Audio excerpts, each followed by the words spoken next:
Hello, everyone. We are starting chapter 44 of A Child's History of the World. The title today of our chapter is A Christian Kingdom in Africa.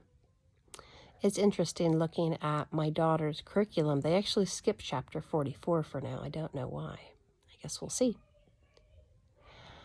Okay, by the time of the Roman Emperor Constantine, Christianity had been taught all around the Roman Empire, in countries like Italy and Greece and southern Europe, in the countries like Syria and Turkey in the Middle East, and in countries like Egypt and Libya and North Africa. One of the most important early Christians, St. Augustine, was bishop of the North African city of Hippo. He was a famous teacher and writer. The very monk lived in Egypt, usually out in the desert. The very first monks lived in Egypt, usually out in the desert. The Egyptian city of Alexandria, which Alexander the Great had built so long ago, became important in the Christian world. The bishops of Alexandria were leaders in the early church. Missionaries traveled beyond the Roman Empire, not only north in Europe, but also in south into Africa. Some of these missionaries went south of Egypt into Nubia and Axum. Nubia lay directly south of Egypt and today is called the Sudan. Axum is southeast and is part of the modern nation of Ethiopia. You already know that the Nubians had a great history going back as far as Egypt's history. Axum also has a long history that I'll tell you now. Axum was located on the shore of the Red Sea.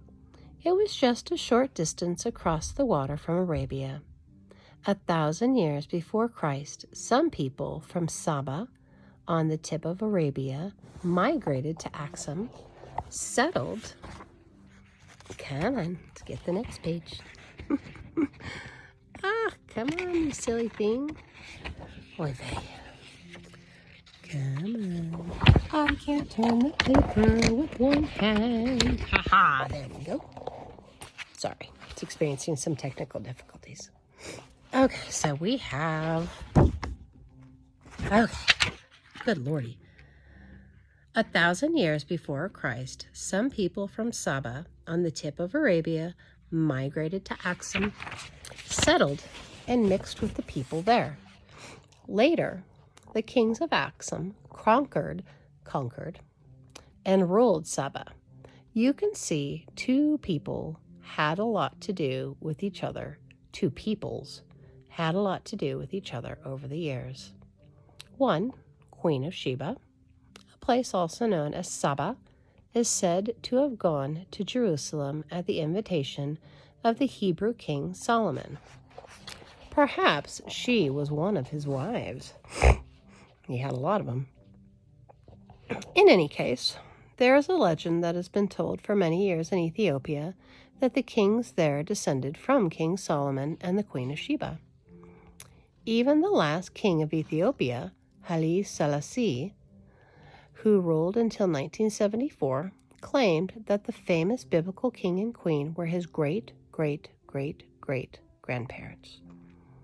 Because of its long seacoast, Axum became a trading center. Ships from Axum sailed north along the Red Sea to Egypt, south into the Indian Ocean along the east coast of Africa, and across that ocean all the way to India. The ships carried valuable goods like gold and ivory and spices. Axum also sent caravans across the desert to trade with places that could not be reached by water. Axumite merchants traded with the Roman Empire. Merchants from Rome and Greece came to live in Axum to conduct business there. Axum became a very rich kingdom. The kings wore luxurious robes and rode in chariots pulled by elephants. That would be cool.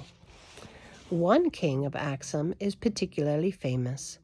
This is King Ezana, who came to the throne around 330 A.D., just around the time of the Roman Emperor Constantine. So we have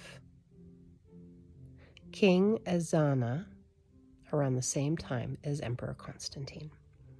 Like many ancient rulers, King Ezana was a military leader. He extended his empire by conquering his neighbors. But he is best known because he converted to Christianity.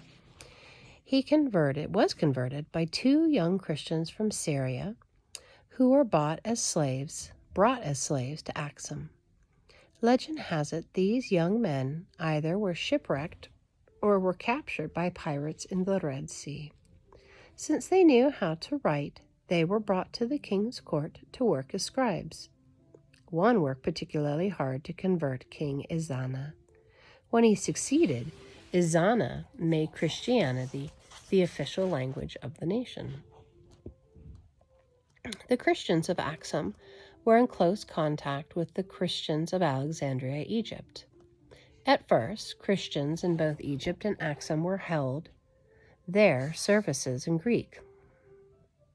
I'm sorry, let's try that again. That didn't come out right. At first, Christians in both Egypt and Axum held their services in Greek. Later, they began to worship in their own language, Coptic to Egypt and Ge'ez to Axum. The king of Axum had the Bible translated into Ge'ez. Axum remained a Christian kingdom through the centuries. In the Middle Ages, when the Christian countries in Europe were building the great cathedrals that you will read about later in the chapters, the king of Axum were also building great churches. Some of these are unlike any other churches that you will ever see. One king, a man named Lalibela, sent stone carvers into a remote mountain area. First, the carvers cut deep down into the underground rock and made trenches. Then the workers were lowered into the trenches to carve the actual churches out of the solid rock. One has the shape of a cross. The largest is more than 100 feet long. Inside, beautiful paintings with bright colors and gold leaf decorate the walls and altars. Wow. If you travel to Ethiopia, you can still visit these churches today. Several centuries after the time of King Ezana, Axum was cut off from most of the Christian world. Arabs, who you'll read about in the next chapter, conquered all of North Africa and established a new religion called Islam. Some people in Egypt continued to be Christians, but most Egyptians and also many Nubians were converted to Islam.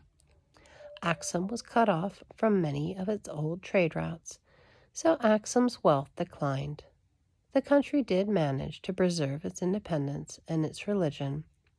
Because they were so far away, Europeans lost track of the Ethiopian Christians. But they were still there. And now we have rediscovered their history. Well, everybody, that's it for Chapter 44. Be coming back for Chapter 45 here soon. Ta-ta for now. Bye.